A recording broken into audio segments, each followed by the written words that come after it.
नमस्कार. सर्वप्रथम मातृदिनाच्या सर्व माऊलींना खूप खूप शुभेच्छा. ॲक्च्युली आईचं कौतुक करायला कुठल्याही दिवसाची गरज नाही आहे. आईचं कौतुक तुम्ही रोज कराल तितकं कमीच आहे.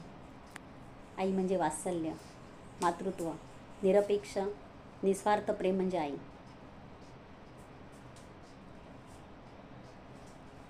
मायेची कूस, प्रेमाची ऊब म्हणजे आई. 9 महिने आपल्या उदरात एका अर्भकाला वाढवणं आणि 9 महिन्यानंतर असह्य वेदना सहन करून त्याला जन्म देणं आणि मातृत्व प्राप्त करणं म्हणजे आई होणं. आई आणि वडील आपल्या आयुष्यातले दोनही अगदी महत्त्वाचे व्यक्ती आहेत. वडील उदरनिर्वाहाचं काम करतात, कुटुंबासाठी कमावून आणण्याचं काम वडील करतात, तर आई बाकी सगळ्या जबाबदाऱ्या सांभाळते.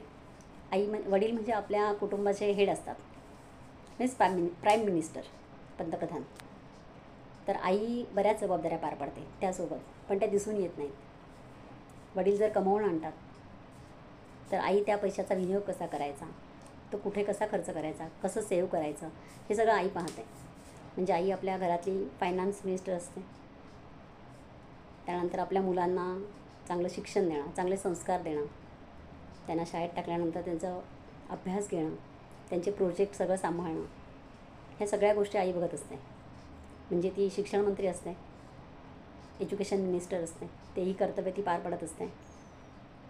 तिसरं म्हणजे आपल्या सगळ्यांच्या आरोग्याची काळजी ती घेत असते. चांगलं सगळ्यांना खाणं पिणं, सगळ्यांचं पाहणं, चांगलं चुंगलं खायला देणं. आपल्याला जर काही त्रास होत असेल, तुम्हाला जर काही त्रास झाला, बरं वाटत नसेल, तर डॉक्टरकडे जायच्या आधी प्रथमोपचार करणं, पुन्हा आरोग्यासाठी काय चांगलं आहे काय वाईट आहे हे सगळं पाहणं आणि आपल्या आरोग्याची आपल्या सगळ्या कुटुंबाच्या आरोग्याची काळजी घेणं, हे सगळं आई पाहत असते. म्हणजे ती मंत्री असते, हेल्थ मिनिस्टर. त्यानंतर ती सगळ्या कुटुंबाची जबाबदारी घेत असते. घरात काय संपलं काय नाही, घरामध्ये कसं कुठे काय सामान आणायचं, किती आणायचं, किंवा घर कसं चालवायचं, हे सगळं ती पाहत असते. म्हणजे ती गृहमंत्री असते, होम मिनिस्टर असते. तर अशा प्रकारे सर्व जबाबदारी ती पार पडत असते आणि तेही without any expectation. She does all her work. ती कुठलीही अपेक्षा न ठेवता सगळ्या जबाबदाऱ्या पार पडत असते स्वतःच्या.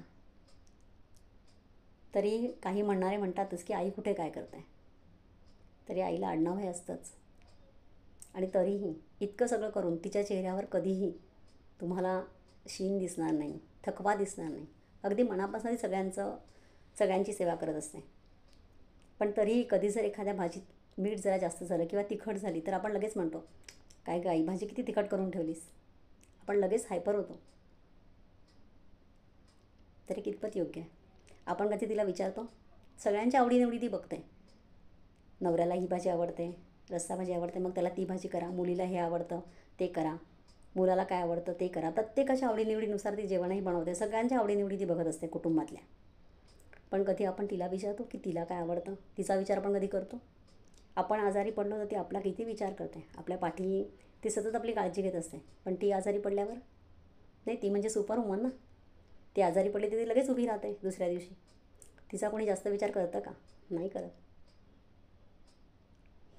आणि इतकं सगळं करून ती मुलांना मोठं करते, चांगलं घडवते. तरीही मुलं जेव्हा मोठी होतात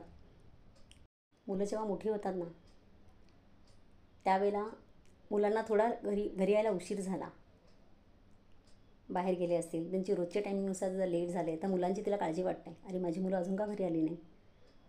तिचे डोळे दरवाजाकडे असतात, मुलांची वाट पाहत.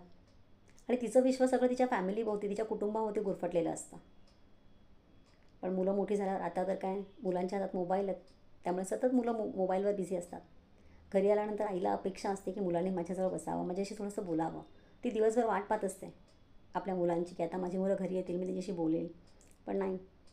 आणि एक सर्टन एजनंतर जर काही चुकत असतील मुलगा किंवा मुलगी, तर आई त्यांना बोलत असते त्या गोष्टीवर.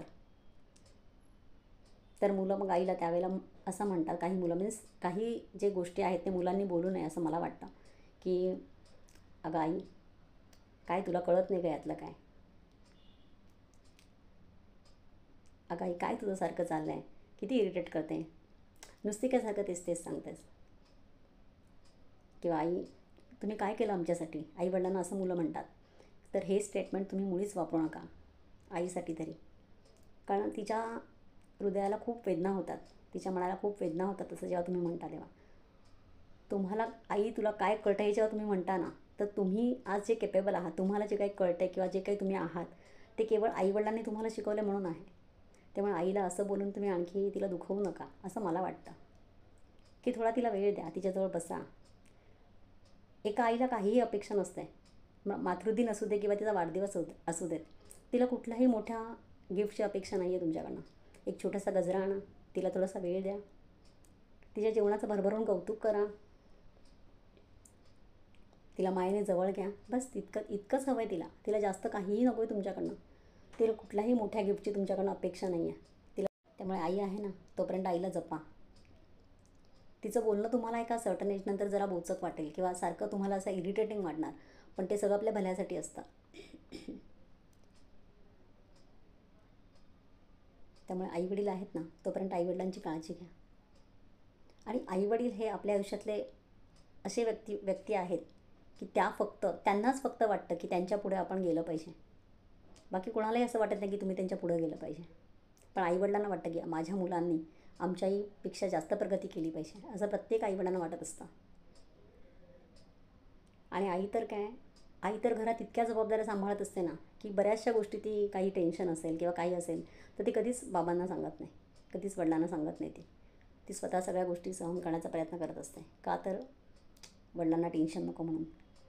वडिलांना काही टेन्शन असेल तर ती त्यांना सल्ले देते किंवा त्यांचं टेन्शन दूर करण्याचा प्रयत्न करते. म्हणजे ती एक सल्लागार असते. त्यामुळे आई बऱ्याच जबाबदाऱ्या सांभाळत असते. मानसिक शारीरिकदृष्ट्या ती खूप मेहनत करत असते, पण आपल्याला ते कधीच दिसत नाही. त्यामुळे आईला जपा. आहे आई तोपर्यंत आईची काळजी घ्या, तिच्या मनाला जपा. तिच्या काही गोष्टी ती जर बोलत असेल तर त्या इग्नोर करा, त्याच्यावर जरा विचार करा ती असं का म्हटली. आणि आहे आई तोपर्यंत आईला जपा, तिला जीव लावा. आईवडील नेहमी तुमचा चांगल्याचाच विचार करत असतात. त्यामुळे त्यांच्यावर चिडू नका, त्यांना प्रेम द्या, प्रेम करा. आई आहे तोपर्यंत आईला जपा. आई नसते ना ज्यांना, त्यांना आईची किंमत कळते काय आहे. आई नसणं काय असतं ना, हे दुःख त्यांनाच माहिती असतं ज्यांना आई नाही आहे. त्यामुळे आई आहे तोपर्यंत आईला भरभरून जीव लावा. तिचं विश्व तुमच्या भोवतीच आहे. त्यामुळे तिला जपा, तिला खूप जीव लावा. हेच आजच्या दिवशी मला सांगायचं आहे. बोलायचं आहे तर बरंच काही,